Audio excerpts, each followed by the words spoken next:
हम लोग पढ़ रहे थे इंडिया का development stage at the time in between the time 1950 to 1990। मैंने आपको एग्रीकल्चर बिल्कुल अच्छे से समझाया, इंडस्ट्रियल सेक्टर के बारे में भी हम लोगों ने बात करी, जिसके अंदर हम लोगों ने मेनली इंडस्ट्रियल पॉलिसी रेजोल्यूशन को देखा। आज हम लोग बात करने वाले हैं फॉरेन ट्रेड के बारे में। बहुत ज़्यादा इंपॉर्टेंट टॉपिक होने वाला है, that is the import substitution. क्या था, कैसे होता था, क्यों करा गया था, वो सब हम आज पढ़ने वाले हैं। तो विदाउट वेस्टिंग एनी टाइम शुरू करते हैं और इम्पोर्ट सब्सटीट्यूशन के साथ इसी चैप्टर को कंप्लीट भी करेंगे और हमारा शुरू हो जाएगा फिर the new economic policy, that is LPG। Let's begin. हम लोग आज बात करने वाले हैं मेजर फॉरेन ट्रेड के बारे में। तो देखो, आज आप लोग एक काम करना, रिवीजन कर लेना एग्रीकल्चर का भी और साथ साथ इंडस्ट्रियल सेक्टर का भी। अब तीसरा हम लोग करने वाले हैं फॉरेन ट्रेड। फॉरेन ट्रेड में क्या हुआ, देखो फॉरेन ट्रेड में आता क्या क्या है। सबसे पहले foreign trade covers all the exports and imports from and to India. हम लोग बाहर एक्सपोर्ट कर रहे हैं और क्या बाहर से इंपोर्ट कर रहे हैं। मैंने आप लोगों को बताया कि ब्रिटिशर्स क्या करते थे, यहाँ से सारा रॉ मटेरियल एक्सपोर्ट कर देते थे ड्यूटी फ्री और वहाँ से इंपोर्ट करते थे फिनिश गुड्स।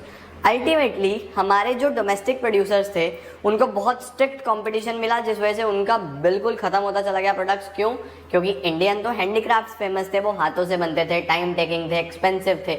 लेकिन ब्रिटिशर्स लाते थे मशीन मेड प्रोडक्ट्स, बने बनाए, सस्ते पड़ते थे, मशीनों से बनाते थे, जल्दी अवेलेबल हो जाता था बहुत सारा स्टॉक। तो कहीं ना कहीं हैंडीक्राफ्ट्स की जो डिमांड थी वो कम होती चली गई।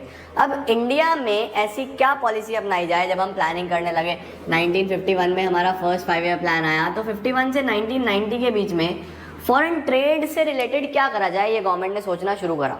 गवर्नमेंट के दिमाग में एक ही बात थी कि वो अपने डोमेस्टिक प्रोड्यूसर्स को प्रोटेक्ट कर पाएँ। ये पॉइंट ध्यान रखना, गवर्नमेंट के माइंड में क्या था कि डोमेस्टिक प्रोड्यूसर्स को बचाना है। अब उनको बचाने के लिए एक पॉलिसी लाई गई जिसका नाम क्या रखा गया, इम्पोर्ट सब्सटीट्यूशन।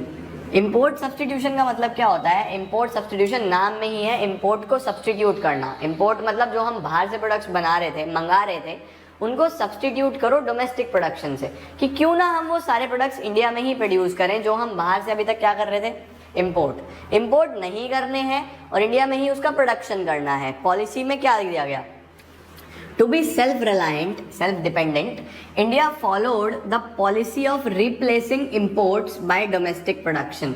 इंडिया ने फॉलो करी पॉलिसी कि हम लोग इम्पोर्ट को रिप्लेस कर देंगे डोमेस्टिक प्रोडक्शन से। This was known as inward looking trade strategy. इसको क्या बोला गया, inward looking trade strategy. Inward looking का मतलब क्या होता है कि अपने डोमेस्टिक प्रोड्यूसर्स को बचाना, अपने कंट्री के अंदर सोच के चलना। एक्सपोर्ट होगा या नहीं होगा इस पर ध्यान ही नहीं दिया गया। ध्यान किस पे दिया गया, सिर्फ इंटरनल डोमेस्टिक प्रोड्यूसर्स को बचाना। ठीक है, उसके बाद द मेन एम, क्या मकसद था, to protect domestic industries from foreign competition, ताकि उन्हें बाहर से कंपटीशन ना मिले, उन लोगों की एक तरीके से डिमांड ना खत्म हो जाए, प्रोडक्ट बनाए तो बिके, हम लोगों को कुछ ना कुछ हमारे प्रोड्यूसर्स को बेनिफिट हो। ये मेन एम था। उसके साथ साथ दो और ऑब्जेक्टिव्स थे। क्या ऑब्जेक्टिव्स थे? सबसे पहला तो हमारा फॉरेन एक्सचेंज बचाना, क्योंकि अगर हम बाहर से इंपोर्ट करते हैं तो हमारे पास जितने भी फॉरेन एक्सचेंज के रिजर्व्स हैं वो जाते हैं, हमें पेमेंट करना पड़ता है फॉरेन एक्सचेंज में, तो हमारे रिजर्व्स जाते हैं। तो हमारा जो इंडियन रुपी है वो वीक होता है। वीक होगा तो हम लोग इंडिया में अल्टीमेटली दूसरी करेंसीज हमें बहुत महंगी पड़ेंगी। एक बात ध्यान रखना, अगर आपने मैक्रो में मेरा फॉरेन एक्सचेंज रेट पढ़ा है तो आपको वहाँ समझा होगा ये बात कि फॉरेन एक्सचेंज कितना इंपॉर्टेंट है। और फॉरेन एक्सचेंज अगर किसी कंट्री का, किसी भी कंट्री के लिए बाहर का कोई भी करेंसी अगर महंगा पड़ रहा है तो हमारी करेंसी की वैल्यू वीक होती जा रही है। हमें कोशिश करनी है कि हमारे पास ज़्यादा से ज़्यादा बाहर का रिजर्व आए, ना कि हम लोग यहाँ से रिजर्व दे दें। हमें रिजर्व कलेक्ट करना है। वो कब कलेक्ट होता है, जब हम एक्सपोर्ट करते हैं। ज़्यादा से ज़्यादा एक्सपोर्ट करो, वहाँ से रिजर्व आएगा। अगर इंपोर्ट करेंगे तो हमारे पास से जाएगा रिजर्व, पैसा जाएगा, हमें बचाना है। इसीलिए इंपोर्ट को रोका जा रहा था, to protect, to save foreign exchange और सेल्फ रिलायंस बने हम। सेल्फ रिलायंट का मतलब सेल्फ डिपेंडेंट बने, हम प्रोडक्शन करें बढ़िया तरीके से, उसको बाहर भी बेचेंगे लेकिन प्रोडक्शन तो करो। अगर आप सब कुछ इंपोर्ट कर लोगे तो गड़बड़ है। तो इंपोर्ट को सब्सटीट्यूट करा गया, इम्पोर्ट सब्सटीट्यूशन लाया गया। नाम क्या रखा पॉलिसी का, the inward looking trade strategy. अब गवर्नमेंट किस तरीके से प्रोटेक्ट कर सकती थी डोमेस्टिक इंडस्ट्रीज को? How government protected domestic industry? कई बार ये क्वेश्चन आ जाता है, कैसे बचाया? गवर्नमेंट दो चीज़ें लेके आई, टैरिफ्स और कोटास। टैरिफ्स का मतलब ध्यान रखना, टैक्सेस। गवर्नमेंट ने हैवी टैक्सेस लगा दिए इंपोर्ट के ऊपर कि अगर आप इंपोर्ट करोगे तो आपको इतना हैवी टैक्स देना पड़ेगा। अब मना तो करा नहीं जा सकता किसी को भी, क्योंकि हम लोग एक डेमोक्रेसी में रहते हैं इनफैक्ट, तो हमें ये नहीं कहा जा सकता कि आप ये काम नहीं कर सकते। सबको फ्रीडम है काम करने की। अब तो गवर्नमेंट क्या करे, गवर्नमेंट ने क्या करा, हैवी टैक्सेस अप्लाई कर दिए, बहुत ज़्यादा टैक्सेस लगा दिए कि अगर आप इंपोर्ट करोगे तो इतना टैक्स देना पड़ेगा। टैक्सेस की वजह से सामान महंगा होने लगा, इंपोर्ट अगर करते हो तो बहुत महंगा पड़ता है। तो कहीं ना कहीं इंपोर्ट लोगों ने करना कम करा, इंपोर्ट को डिस्करेज करा गया, इंपोर्ट को हटाया गया, वो सामान इंडिया में बनने लगा। तो इंडियन प्रोड्यूसर्स को कुछ बेनिफिट भी दिखने लगा कि हाँ चलो ठीक है यार, सामान बनाएंगे तो बिक भी रहा है। अगर सब इंपोर्ट हो जाता तो बहुत कंपटीशन मिलता था और हैंडमेड प्रोडक्ट्स आपको पता है वो उस क्वालिटी को मैच नहीं कर सकते।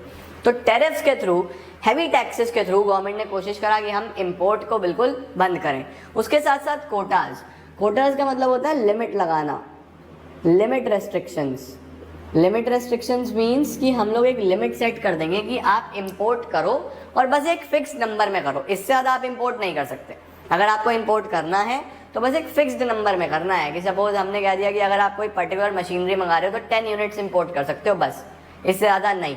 तो टैक्सेस के साथ साथ, टैरिफ्स के साथ साथ कोटाज, लिमिट्स, रेस्ट्रिक्शंस भी लगाए गए ताकि हम इंपोर्ट को बिल्कुल बंद कर सकें।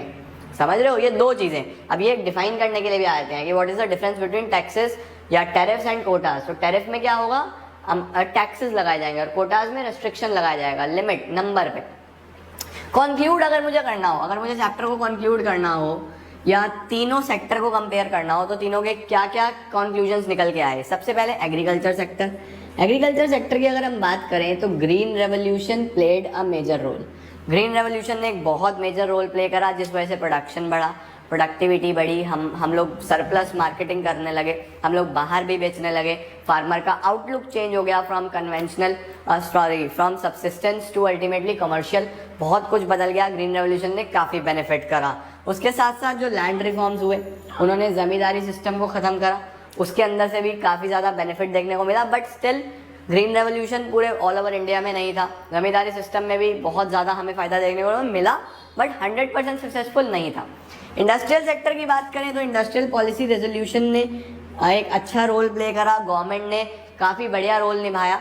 ऑल्दो इंडस्ट्रियलाइजेशन एक्सपेंड हुआ बट स्टिल जो परफॉर्मेंस थी हमारी पब्लिक सेक्टर एंटरप्राइज की, PSUs की, वो इतनी बेटर नहीं थी। आपको भी पता है आज के टाइम में भी अगर आप पब्लिक सेक्टर अंडरटेकिंग्स को देखते हो, पब्लिक गवर्नमेंट डिपार्टमेंट्स को देखते हो, गवर्नमेंट ऑफिसेस को देखते हो तो उनकी परफॉर्मेंस कोई बहुत ज़्यादा अप्रिशिएबल नहीं है। हाँ, कुछ बहुत अच्छा काम कर रहे हैं, मेरे को कोई डाउट नहीं है उसमें, बट स्टिल कहीं ना कहीं due to lack of competition या आप बोल सकते हो अदर रीजंस की वजह से इस फेस में 1951 से 1990 वाले फेस में जो हमारी पब्लिक सेक्टर की इंडस्ट्रीज थी उन्होंने बहुत अच्छा परफॉर्म नहीं करा। बहुत सारे इकोनॉमिस्ट उनके परफॉर्मेंस से खुश नहीं थे।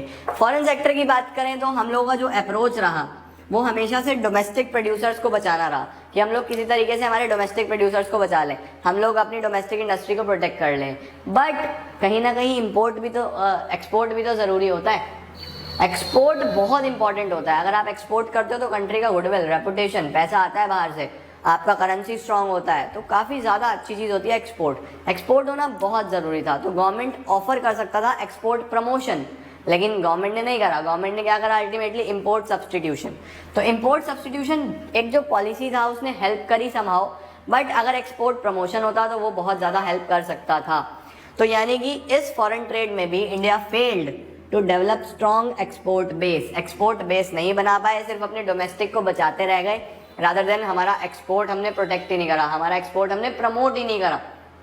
तो इस चीज़ पे ध्यान देने की ज़रूरत है। इतना कुछ होने के बाद भी 1951 से 1990 40 ईयर्स के पीरियड में गवर्नमेंट को बहुत कुछ चीज़ें सीखने को मिली, बहुत कुछ नया सीखने को मिला और इससे एक नया रेवोल्यूशन निकल के आया, एक नया फेस निकल के आया जिससे हमें देखने को मिले द न्यू इकोनॉमिक पॉलिसी 1991। इसके बाद गवर्नमेंट नए रिफॉर्म्स लेके आया, द न्यू इकोनॉमिक पॉलिसी 1991, जिसमें हमें 3 एलिमेंट मेन देखने को मिले, लिबरलाइजेशन, प्राइवेटाइजेशन एंड ग्लोबलाइजेशन। और इन्होंने 1991 के बाद पूरा स्ट्रक्चर बदल दिया कंट्री का। बहुत सारी चीज़ें चेंज हो गई, हमारा एक्सपोर्ट, हमारा ट्रेड, हमारा सिस्टम, हमारे फॉरेन रिजर्व्स, काफ़ी कुछ बदलाव हमें देखने को मिले जो कि हम पढ़ने वाले हैं अब नेक्स्ट चैप्टर में। तो आप लोग इंडियन इको का सिस्टम समझ रहे हो, अब समझ आ रहा है। सबसे पहले इंडिपेंडेंस से पहले ब्रिटिशर्स ने कैसे एक्सप्लॉइट करा, जब हमें फ्रीडम मिला, फ्रीडम मिलने के बाद इन 40 सालों में जब हमने इकोनॉमिक प्लानिंग करी तो प्लानिंग कैसे करी हमने, किस तरीके से industrial sector, agriculture sector, foreign trade में क्या काम करा। उसके बाद 40 साल में जो गलतियां हुई उससे सीखा और सीखने के बाद फिर अब गवर्नमेंट लेके आया द न्यू इकोनॉमिक पॉलिसी 1991। इसके बारे में डिस्कशन करेंगे हम लोग नेक्स्ट क्लास में, नेक्स्ट वीडियो में, और नया चैप्टर शुरू हो जाएगा। फर्स्ट यूनिट का लास्ट चैप्टर है और उस चैप्टर को कोशिश करूंगा मैं मैक्सिमम, थोड़ा बड़ा चैप्टर है, 3 क्लासेस में कंप्लीट कर दूं और इसी के साथ पहला यूनिट भी कंप्लीट, तो 2 यूनिट बचेंगे, यूनिट 2 एंड यूनिट 3। आज के लिए इतना ही। This is it for today. Hopefully you guys like the video, आपको अच्छा लगा होगा और इसी तरीके से पढ़ते रहो यार और सबके साथ शेयरिंग करते रहना। Thank you so much.